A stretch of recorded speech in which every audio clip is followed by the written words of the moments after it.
Have you ever wondered what lurks in the darkest corners of the internet? Here on Umbra, we uncover unexplained and mystical stories that leave more questions than answers. Today, we embark on a chilling journey through the mysterious tales of Reddit that will challenge your perception of reality.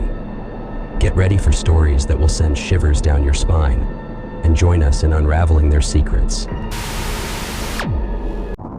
Cursed house on the outskirts of the city.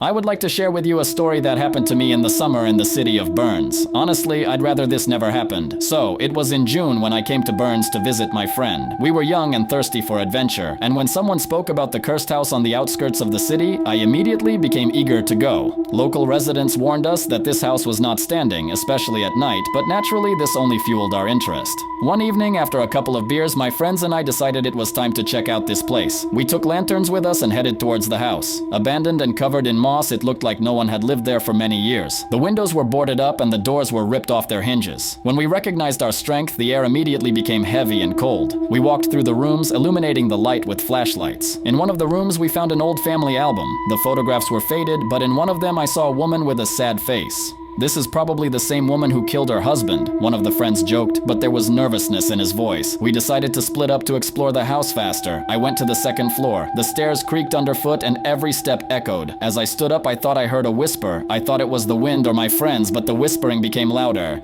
"I'll catch you." I heard a woman's voice. Panic overtook me and I rushed to the exit.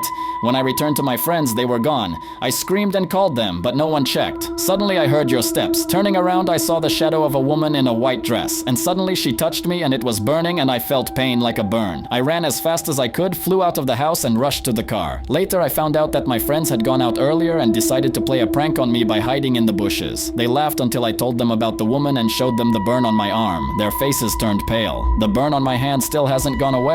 Locals say that the woman's spirit still haunts its corridors and whoever gets inside cannot get out. So if you ever find yourself in Burns, stay away from this place. Some legends are better off left undisturbed. A visitor from the netherworld.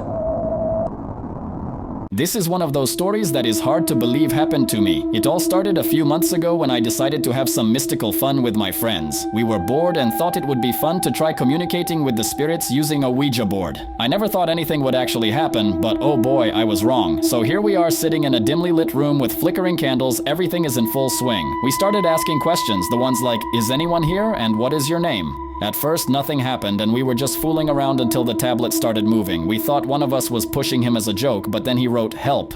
We all laughed, thinking someone was making fun of us, but then things got weird. The temperature in the room dropped and we all felt this intense, almost oppressive presence. We asked another question, "Who are you?" And the board wrote, "Locked." Now I'm not one to get scared easily, but the look on my friends' faces showed that they were just as scared as I was. In a panic, we simply closed the board and left the room. That night, I had the most vivid and terrifying dream. I saw a figure standing on its feet at my bed, whispering that she needed help crossing. I woke up in a cold sweat, but tried to brush it off, thinking it was just my imagination running wild. Over the next few days, strange things began to happen in my house. Objects moved on their own, doors slammed, and I heard whispers when no one was around. My friends experienced something similar, but we all tried to ignore it. One night, I couldn't stand it anymore and decided to do some research. I learned that if you close an Ouija board session incorrectly, spirits can remain in our world. I realized that this was what had happened, so I called my friends and we had the session again, determined to correct our mistake. This time, as soon as we asked if anyone was there, the tablet flew across the board to yes. We nervously asked what it wanted and it wrote freedom. We followed the instructions to properly close the session, apologized for locking it, and ended the session correctly. After that, everything became calmer. The strange phenomena stopped and I stopped seeing that figure in my dreams. It was like a weight being lifted off my shoulders. My friends and I vowed to never touch a Ouija board again. Here's my story. If you ever get the urge to play with something supernatural, be careful. You never know what you might bring with you. Damn doll.